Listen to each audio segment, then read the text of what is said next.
Kati, I'm doing your thing.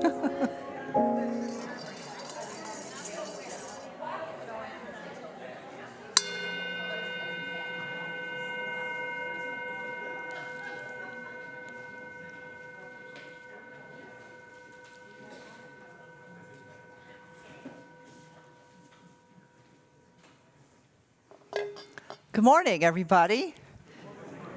Happy 4th of July. Welcome. It's great to see even this small crowd for the summer. Great to see you all here. My name is Joanne Huskey, and I am welcoming you on behalf of Tony Fisher, who is away. Our Reverend Tony Fisher is away this week. But on behalf of the entire worship team, let me welcome you all to this Sunday morning worship. We are very pleased this morning to have Elise Brown with us on the piano. Sean and Abby are away right now. Elise's bio is on the back of your order of service, and we thank you so much for being with us today, Elise. So, welcome to the Unitarian Universalist Congregation of Greater Naples. We are glad that you're here today. Whether you're here in person, whether you're watching at home on Facebook Live, or whether you're out there in the patio, which we have quite a few people in this hot morning. Good for you. Good morning. All of you are welcome. Please know that this is a welcoming place. We are a congregation freely seeking spiritual and intellectual growth, and we strive to create a larger community of peace, justice, and love. And we try to live those values out in the world, in our lives. If you're new to our congregation this morning, please make yourself known so that we can help you connect and learn how to be part of this wonderful and vibrant community. Today's service is about the roots of our Unitarian tradition. Our speaker this morning is Kati Griffin, who is a longtime and very active member of UUCGN. Kati is Hungarian by birth and has led groups of our congregation to Transylvania, where the Unitarian faith has thrived for many centuries and still is alive and well today. I just returned from Hungary just a few days ago with my husband, Jim. And although it is a beautiful country, the history of the region is one of hardship and suffering. Both World War II and communism have left scars that really serve as a reminder and a wake-up call to us Americans to remain vigilant against oppression and prejudice and hate. Unitarianism represents an open-mindedness that is so very much needed in our world today. So you should be proud to be part of this tradition. So I hope you will enjoy today's sermon and welcome Kati Griffin to be with us. And let's now take a deep breath and settle ourselves into this time of worship with the morning's prelude.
It was lovely, thank you.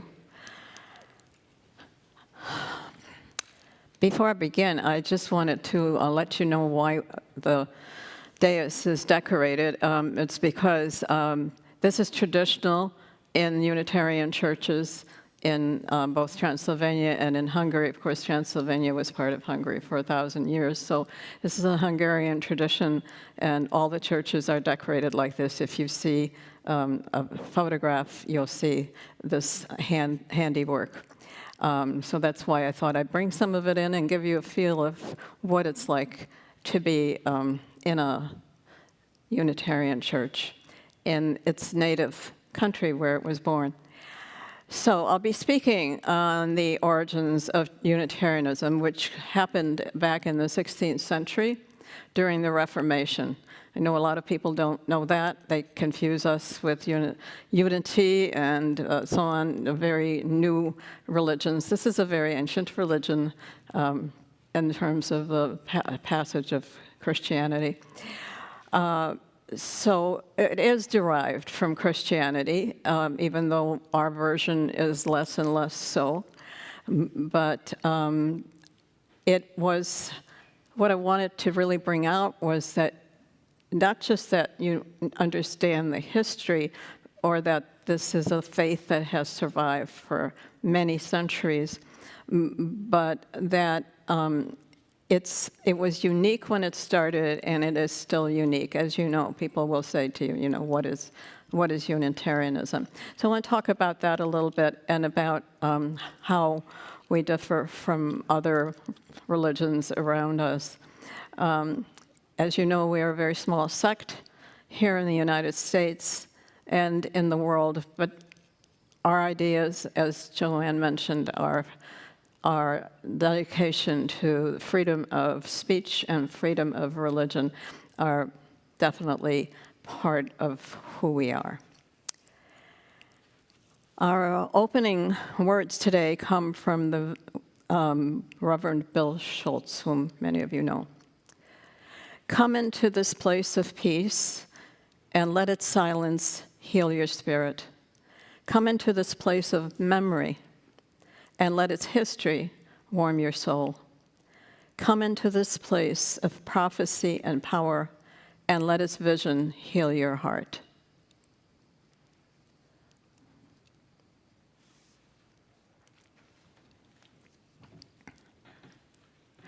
We hallow this time together by kindling the lamp of our heritage.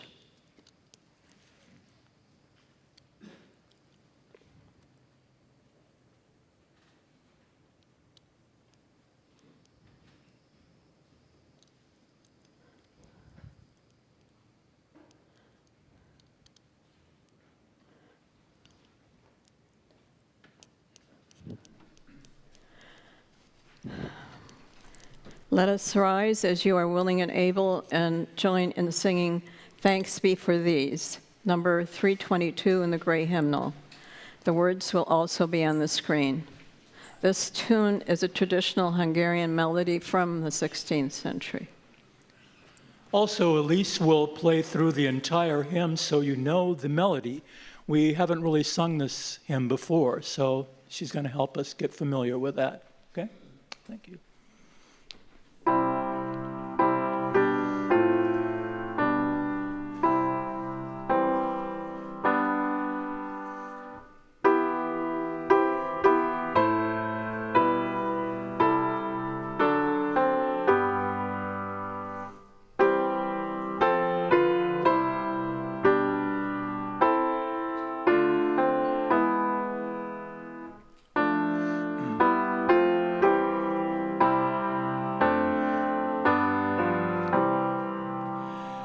Thanks be for these life's holy times, moments of grief, days of delight, triumph and failure intertwine, shaping our vision of the right. before these for birth and death, life in between with meaningful, holy becomes the quickened breath. We celebrate life's interval. Thanks be for these ennobling art. Images welcome to our sight. Music caressing ear and heart, inviting us to loftier height. Thanks be for these who question why, who noble motives do obey, those who know how to live and die, comrades who share this holy way. Thanks be for these we celebrate. Sing and rejoice, our trust declare. Press all our faith into our fate. Bless now the destiny we share.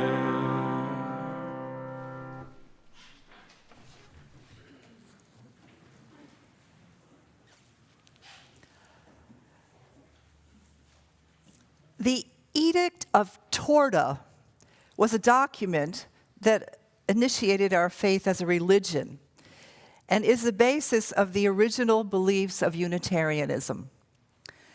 This occurred at the time of the Reformation, when Catholicism was no longer the only religion in Europe.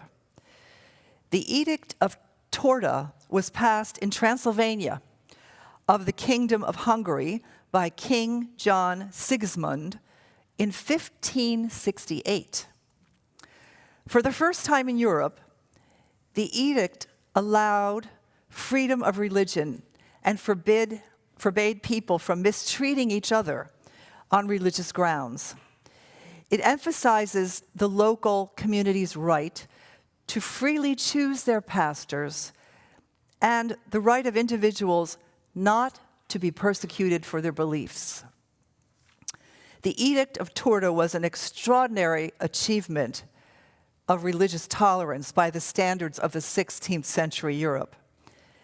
It was also the first law to officially sanction the existence of a radical anti-Trinitarian or Unitarian Christian community in a European state. A series of religious debates between the representatives of Trinitarian and anti-Trinitarian or Unitarian views followed the adoption of this edict. And under the influence of the theologian Francis David, the King John Sigismund came to believe that anti-Trinitarianism or Unitarianism was inclined towards the Unitarian preachers. He was inclined to believe in the Unitarian teaching. On October 25th, 1569, he declared that religion would always be freely discussed in his realm. Today, Francis David is considered the founder of Unitarianism. So now, let us join in singing our centering hymn, Find the Stillness, which is set to a Transylvanian tune. It's number 352 in your gray hymnals.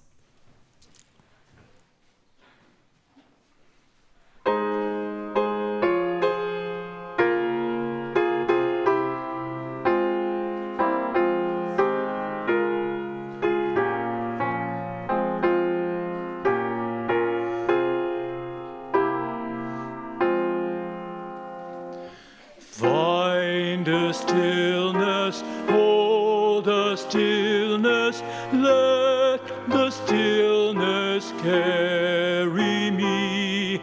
Find the silence, hold the silence, let the silence carry me. In the Spirit, by the Spirit, with the Spirit giving power, I will find true harmony.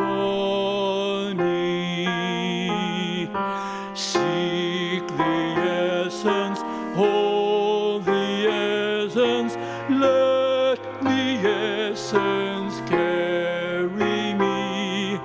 Let me flower, help me flower, watch me flower, carry me.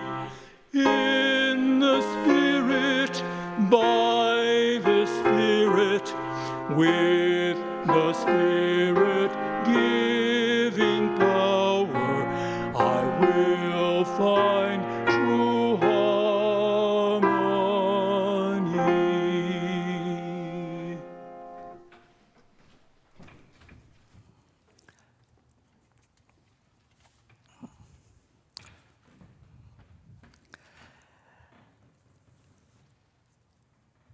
We join together today amidst the tumult of our individual lives. We're brought together by the desire for community and to share a moment of joy or sorrow, laughter or pain. If you have a personal joy or sorrow that you would like to share with us, please raise your hand and I will bring this mic to you and you can share it with our community. I hope this is on. Thank you. My joy is seeing Roger and Sandy Brown back after Yes. a long absence.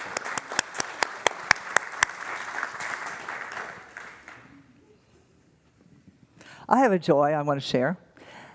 While my husband and I were in Europe, much to our great surprise, our daughter, who's been living all over the world, rented a house in Naples and moved here. So hopefully one day you're going to meet her.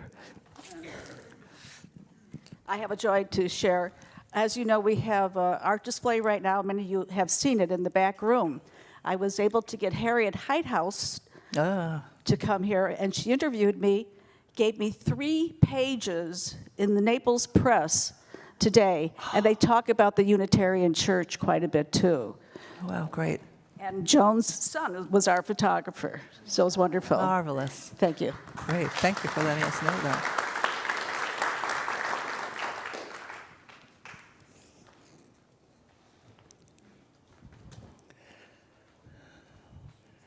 Roger, so good to see you here. Thanks, Joanne. Thank you very much for your recognition, Skip. And I just wanted to say that the operation that I had was not that serious. When I read about what was happening to me in the newsletter, I thought, my God, this is going to be tough. It wasn't the replacement of all my aorta vessels, et cetera. It was just a replacement of a valve that was done under general anesthetic, but very, very quickly to heal. Thank you again so much, and it's great being back. And thanks for all your cards, notes, phone calls, letters, et cetera. It's great to have you back, Roger. So nice to see you.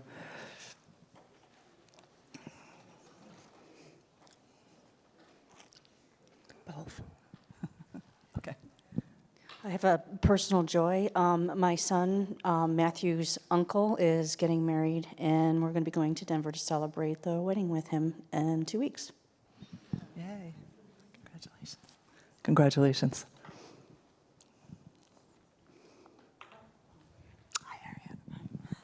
I'm back for 6 days, and I'm so glad I could be here for Kati's sermon.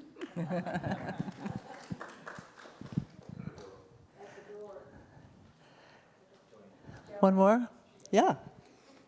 Out there. Oh, I forgot the patio. Anybody else out in the patio? Care to ask today. Usually I do before I come in, but I didn't today. Well, hello everyone. I'm Camila. I come a few times a year. This used to be my grandma's church, and I'm glad to be here again today. And that is my joy. I'm happy to be here with this community. And even though I'm not sitting in this room right now, I'm with the patio folk. I look forward to saying hi to all of you face to face during coffee hour. So thanks for always being welcoming to me every time I come to visit. I sincerely appreciate it. Welcome, Camilla. Welcome. I'd like to ask you all, please, to hold, while we were traveling, the man who lived next door to us died. It was kind of a shock, and it was young. And so please hold his family in your hearts and minds. For all of those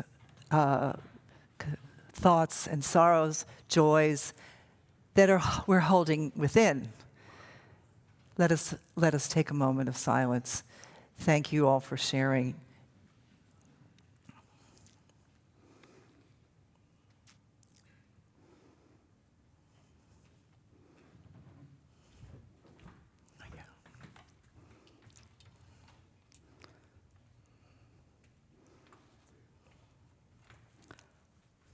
Okay, you.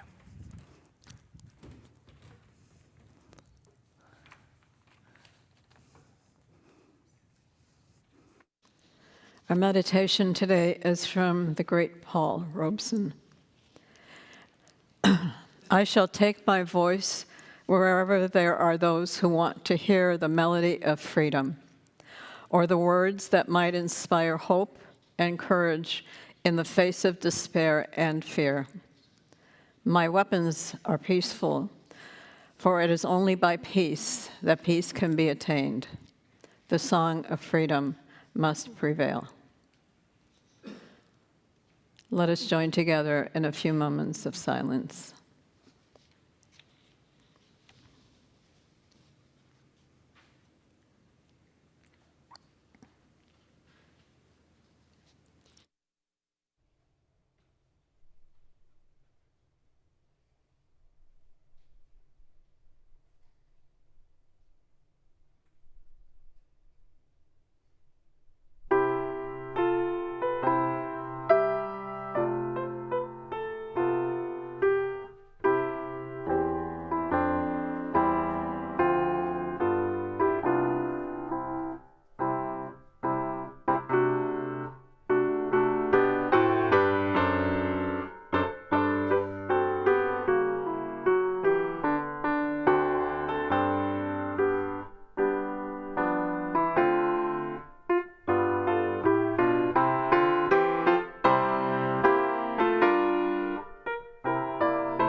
we've picked music that is appropriate to this part of the world, so it's very nice to hear it.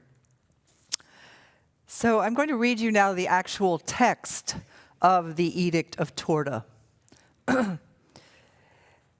His Majesty our Lord, that is King Sigismund, in whatever manner he, together with his realm, the Diet, legislated in the manner of religion at the previous diets. In the same manner now, in this diet, he reaffirms that every place the preacher shall preach and explain the gospel, each according to its understanding of it. And if the congregation like it, very well. If not, no one shall compel them, for their souls would not be satisfied. But they shall be permitted to keep a preacher whose preaching they approve. Therefore, none of the superintendents or others shall abuse the preachers. No one shall be reviled for his religion by anyone according to the previous statutes. And it is not permitted that anyone should threaten anyone else by imprisonment or by removal from his post for his teaching. For faith is a gift of God. This comes from hearing, which hearing is by the word of God. The musical response is 3 Hungarian folk songs from Csík by Béla Bartók.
I'm sure most of you know that Béla Bartók was a great Hungarian composer, and much of what he based his music on was Hungarian and therefore also Transylvanian folk songs, along with Zoltán Kodály, who some of you know.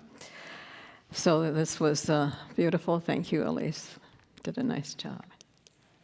We're lucky to have Elise. She's great.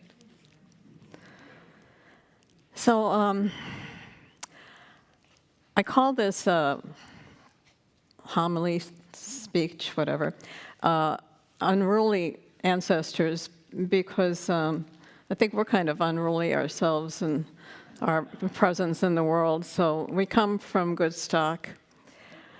As some of you, or many of you who were here for the summer, recall that just, I guess it was about 3 weeks ago, that Reverend Tony spoke about the history of this particular congregation. You know, the origins of it in almost 50 years ago. And today, though, I want to go further back in time to the actual history of Unitarianism itself as a religion.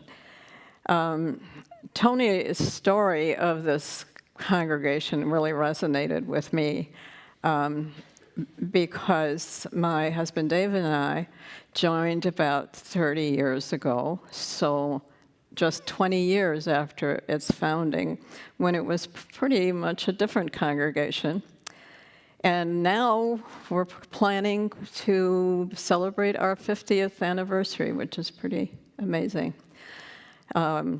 So like Unitarians in Europe and Transylvania, we keep on going. And where people kind of want to push us aside or disregard us, here we still are, 50 years later, in Naples. So the history of this Unitarian congregation and my history, Dave's history, are very much on parallel tracks. But I also have a connection with Unitarianism that I was never aware of, but more about that in a minute. So Dave and I joined this congregation, like many of you, I think, because we're looking for progressive community here in Naples, something that was not so easy to find in 1994, 1992.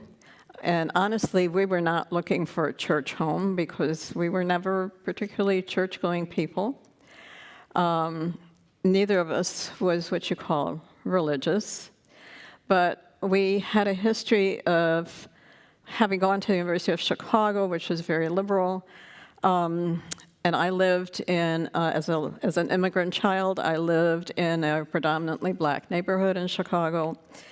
And Dave and I, with our beliefs and principles, as young marrieds, immediately chose an integrated housing building group on the south side. So coming to Naples was a bit of a shock. And limiting, I would say. So we were looking for like-minded people, as I said, and that brought us to UUCGN, and it's been a happy connection ever since, and an active one. When Tony was speaking about the so-called early days, which of course he didn't experience, but I kept nodding my head in recognition, and I'm sure many others did. Ann Fullerton's nodding her head as we speak. Dave and I joined when our services were still in the domes that were these geodesic and totally decrepit buildings. Our minister was the first minister this congregation ever had, Jay Abernathy, whom we loved, and he was here again visiting in March, I believe, when some of us saw him. So we had that, and then when we raised the funds to build this current structure, basically this room and the kitchen area and so on. That was at that time. My husband Dave was president of the congregation, so there was another connection. And many years later, I was president of the congregation when we started to raise the money to build the addition of Thomas Hall and the children's classrooms. And Roger Brown, who's sitting here, was the one who executed that, made it a reality. So there's a lot of history in this room and a lot of history in me. You know, we went through a lot of things, lots of ministerial searches, variety of ministers, a growing congregation, and in the last 9 years, we have had Tony and Anna here, which has been a great blessing. So the place has really shaped my life in many ways. But what I was not aware of, that I referred to earlier, when I joined this Unitarian congregation, was the history of Unitarianism, so I'm coming back to that. I mean, of course, like most of you, I knew about Emerson and Thoreau and the Transcendentalist movement with which Unitarianism is associated, but not much of anything before that. So when I became active in this congregation, I went to a General Assembly, the one that we just saw the service from last Sunday, which they have every year. And that was back in the early 2000s. I had a really interesting surprise. I went to some of the meetings, and prominently displayed were these kinds of embroideries, which I have in my own house, and I'm thinking, what's going on here? And so I was pretty much amazed, but I found out that the Unitarian religion had actually been birthed in Transylvania, or in Hungarian we call it Erdély. Transylvania means beyond the forests. Erdély also means forested. And so when you've been seeing the slides, the background is it looks like very flat country, but it's actually looks a lot like the Smokies. It's very mountainous and very, very beautiful. And so anyway, but what was so surprising to me was that I had not heard of that, of Unitarianism per se. My family was not Unitarian. My mother was Catholic, my father was Protestant.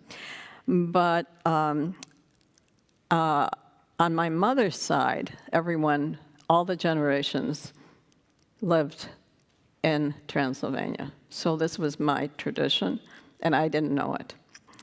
So obviously this was meant to be, right? For Transylvania was an independent country, a nation, and or part of Hungary for 1,000 years. Now, when you look it up on anywhere, Wikipedia, it says it's part of Romania, which it is, unfortunately. But it was, that happened, Transylvania was given as a prize to Romania because Hungary was on the wrong side of World War I. And so it was then attached to to Romania. But back in the Reformation, in the 16th century, which we all know about, Luther and his declarations, Lutheranism and the influence of Luther and Calvin became very strong in Transylvania because it was a fairly open and independent state. It wasn't that controlled by the Pope, or there were, of course, the people were Catholic, as they were everywhere, but it was a pretty open place. And so by 1545, the greater part of Transylvania had already broken away from Catholicism, which is pretty surprising to me. Because we know Germany, only parts of Germany became Lutheran and Calvinist. So very soon after that breakaway, where there were already Lutherans and Calvinists in Transylvania, Unitarianism appeared. The founder of this teaching is Francis David, as was mentioned earlier, or in Hungarian we say David Ferenc, because in Hungarian we put the last name first. So also, interestingly enough, if you were here or if you were watching GA last Sunday, the minister who was conducting the service, who was a young man of Indian background, mentioned Francis David, and he said he was a person who started Unitarianism. I was surprised. Francis David is not often mentioned, but he certainly knew his history. So Francis David started out his career as an ordained Catholic priest, but later on, as a youngish man, he went to Germany, where he went to study theology and began to learn about Lutheranism. He was in Wittenberg and Frankfurt an der Oder. And during that time, he debated Luther's writings, but he became a Lutheran minister, and then even later, back in Transylvania, he became a Lutheran bishop. This is all a lot of his life reflects the religious diversity or revolution that the Reformation represented that we don't really think about. Maybe if you grew up Presbyterian or whatever, you might have heard about it, but the Reformation is not spoken of very often, but it certainly changed Europe in a very radical way and led to a lot of conflict as well. That's just by the way. But when he returned to Transylvania, as I said, he was made a bishop of the Lutheran Church, which is a big deal. And he then was faced with the fact that there were also a lot of Calvinists who disagreed with Luther on many things. Like, for example, the Calvinists believed that the Lord's Supper was just a symbol. In other words, it wasn't the body of Christ. That was, of course, very heretical. And the Lutherans did not. They still believed that it was not symbolic. So that was just one thing he was a rational man, and I guess that's why he didn't think the Last Supper was a real thing in terms of, but then it was symbolic.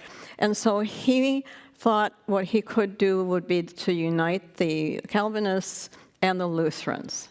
He also, another thing he didn't believe in was that Jesus was divine. He felt that he was only an intermediary to God. If you think about that, that's a really, really revolutionary idea, but it is Calvinist. So to sum up, he was a major player in the theological wars of the time, and he became a big deal in both Protestant sects, but then eventually started to believe in Unitarianism. So where did Unitarianism, where did this idea come from? The motto of the Unitarian Church in Hungary and in Transylvania is Egy az Isten, which means God is one. So it's not the Trinity, okay? You were hearing the word anti-Trinitarianism. In other words, there's not three. Who is that ghost, Sorry to be, but yeah. There were many other thinkers who believed that. One of the major ones is someone you may have heard of called Michael Servetus, who was an Italian cleric.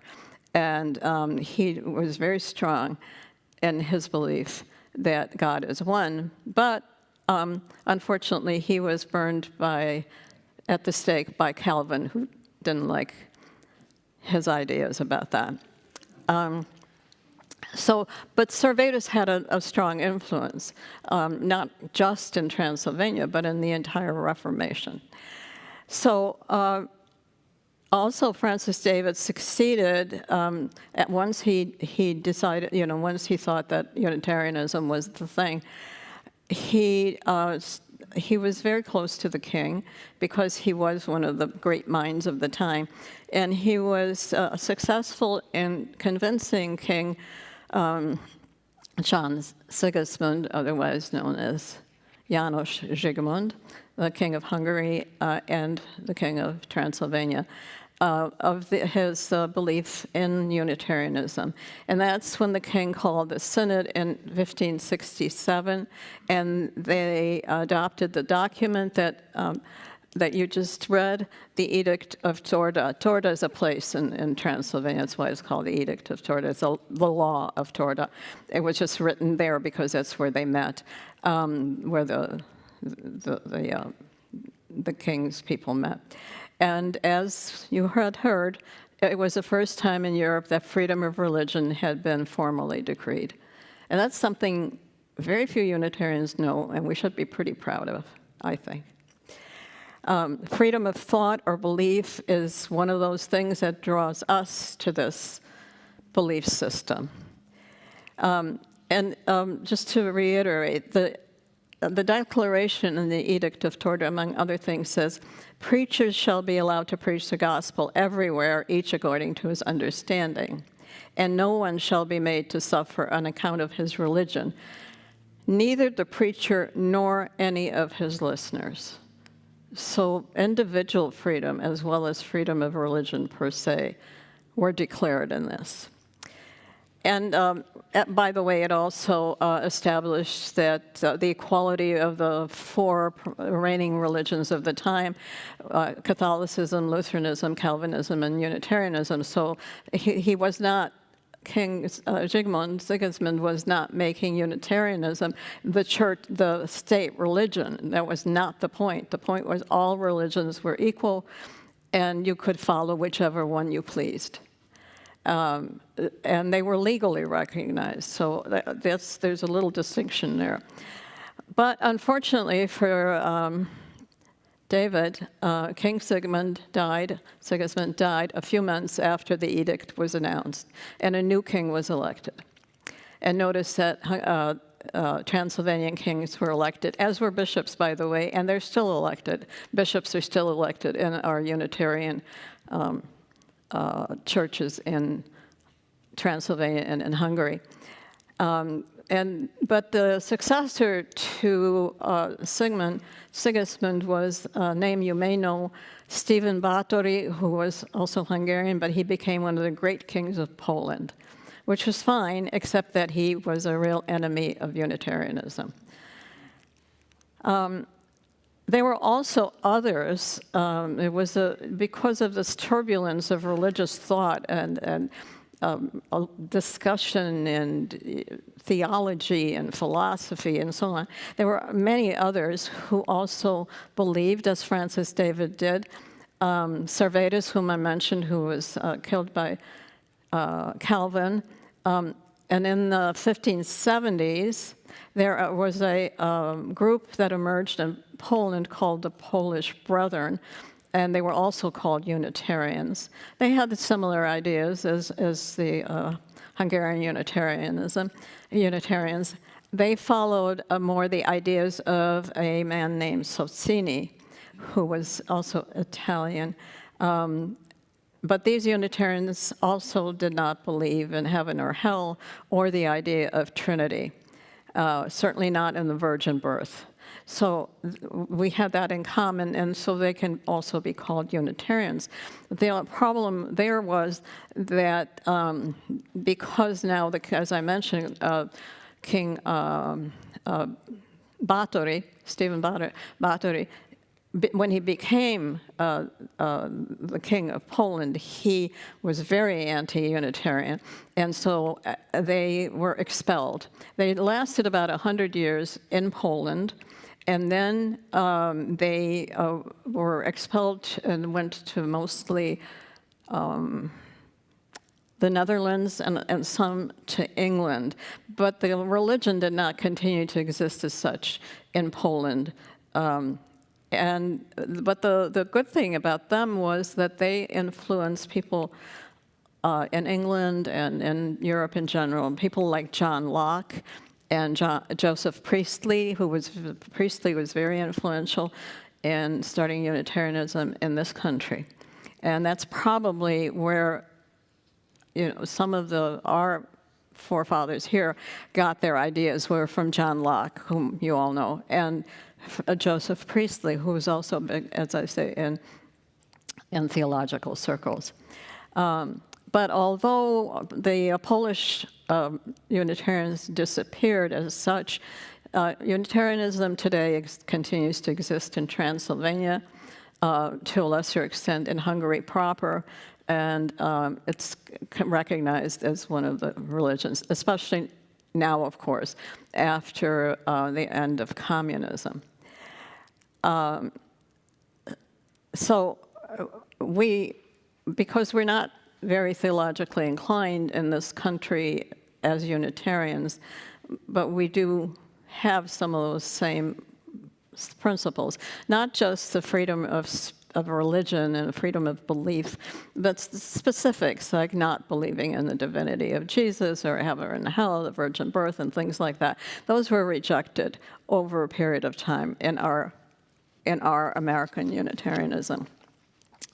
So getting back to Transylvania and Unitarianism there, what happened after Transylvania was separated from Hungary itself after World War I through the treaty of, a sub-treaty called Trianon, a sub-treaty of Versailles, which I know you've heard of, they began to be persecuted quite a lot. And because now they were part of Romania, they were in contradiction to the National Church of Romania, which is the Romanian Orthodox Church. And so, and then, of course, after World War II, when communism took over, then things got even worse with Ceausescu. You remember the dictator of Romania. He was horrible to everyone. He hated everyone, but he particularly hated the Hungarian minority, and he particularly hated the Unitarians. And whereas the Orthodox Romanian Church was allowed to operate somewhat, the Unitarian Church had all of its properties taken away, and they've not been given back. And so they're a pretty poor church as a result. Even though, like when I was there, you could see some of the old cities, old towns that were built like forts. Those were Unitarian towns, and they were built like forts to fortify themselves against like the Turks and other invading people. And you can really tell that those are the Unitarian churches, and they go back to way back before the Reformation, because the Unitarians took over some of the Catholic churches, and so the church that we were connected with was called Kian. It's a small, there was a larger church and a smaller church. It's too complicated. But the smaller church had frescoes from the 14th century. I mean, beautiful frescoes, but they had gone to rack and ruin. People had vandalized them that didn't like Unitarians. And when we had our partner church connection, which is what I'm coming to now, we helped raise funds so they could replace those frescoes. Of course, the Romanian government wanted nothing to do with that, but the United Nations and the EU also helped with restoring some of these. Now, very sadly, when I was preparing something earlier this year, I ran across an article in the European press. The church that we were connected with had again been vandalized, and some of these frescoes that had been replaced were again destroyed and painted over. So Unitarians, because they're Hungarian, I mean, I've never met a Romanian Unitarian, so they're basically, they're a double, they have a double whammy, you know. They're the wrong religion and they're the wrong nationality, and they speak the wrong language. So, but this brings me up to date to our connection here, because the UUA, Unitarian Universalist Association, had started a connection, a formal connection in the early 90s, after the fall of communism, after Ceausescu was kicked out, or killed, thank God. Shouldn't say that.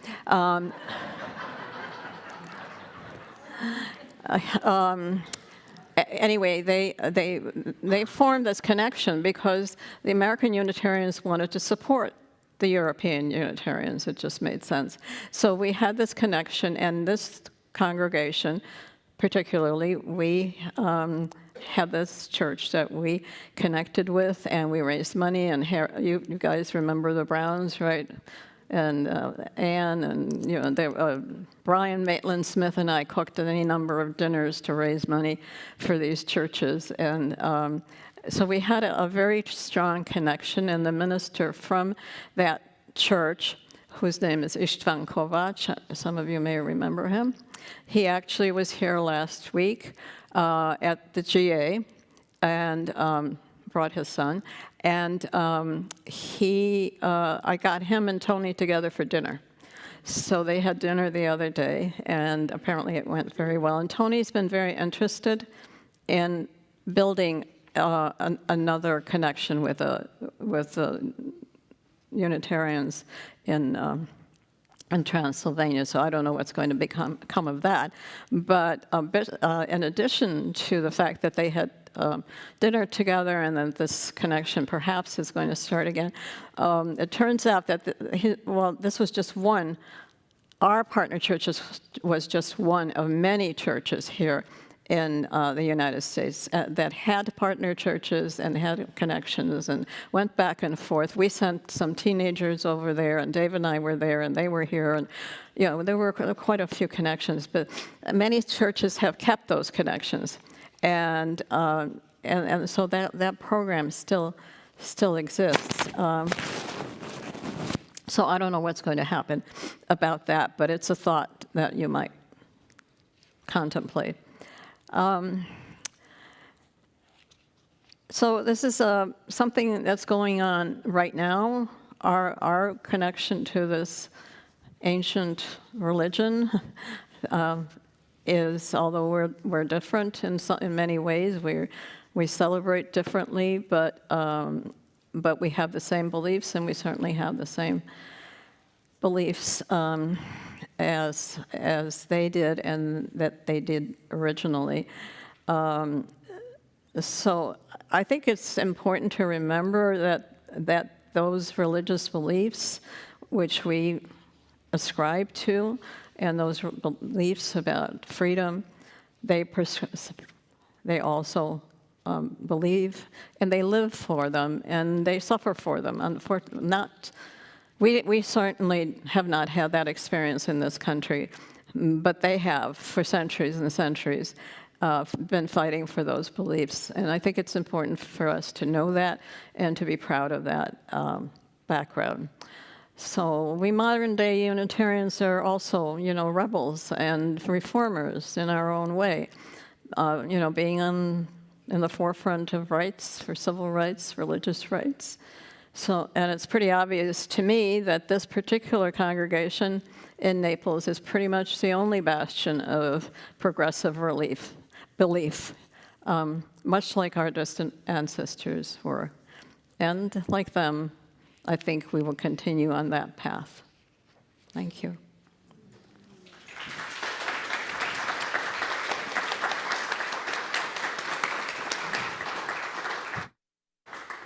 Thank you so much for such a rich history. And now we know where we came from and what our responsibilities are today. As we take time to reflect on the words that Kati shared with us, let us also take some time to show our gratitude for the work of this congregation and this community. This morning's offering will be gratefully accepted. Please consider, if you are at home, sending your contribution in today. The information you need is on the screen.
Thank you for being with us today, Elise. Beautiful music all morning. I know we're over time. Let me just give you a few words about what's going on in this congregation before we all go to coffee. First of all, I wanted to mention that Kati's family, her husband's library of over 1,000 books has been donated to the UUCGN. We're going to have a library. And he was a scholar of religion, of various different kinds of religions. So it's going to be a really rich library that eventually will be back in the what used to be the RE room. So it should be there by August. So take a look at it. There'll be lots of amazing books there. Let me just also mention a few more things. The Floridians Protect Freedom ballot initiative. Many of you maybe know about this already. It's a petition to place an amendment limiting government interference on abortion on the November 2024 ballot. The majority of Floridians support the right to an abortion. We need 999,000 signatures, valid signed signatures to get on this ballot. If you haven't signed it, you can obtain a petition in the green box in our foyer and drop it off in the brown box in the foyer, or you can actually bring it anytime during the week to the locked mailbox outside.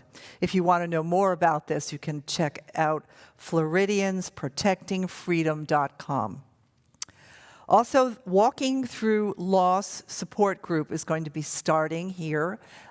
This group will meet from 10 to 11:30 in the UU small conference room for 5 Wednesdays, July and August. And for those of you who are walking through grief or loss, this may be a group that you would like to join. Our closing hymn this morning is going to be sung by the choir and congregation of the Unitarian Church in Sepsis Gorgi, is that correct? Transylvania, in current today Romania. So our closing hymn.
I just wanted to add to that. That was the choir of the church that we were connected with, and it's called Shepsi Sandjord. It's in the town of Shepsi Sandjord. And the first part that they sang was the Hungarian national anthem, and the second one was the Transylvanian or Székely national anthem, which this would be traditional in a Unitarian church to sing. So, our benediction is from Theodore Parker, the great Unitarian. Be ours a religion which, like sunshine, goes everywhere, its temple, all space, its shrine, the good heart, its creed, all truth, its ritual, works of love, its profession of faith, divine living. Thank you.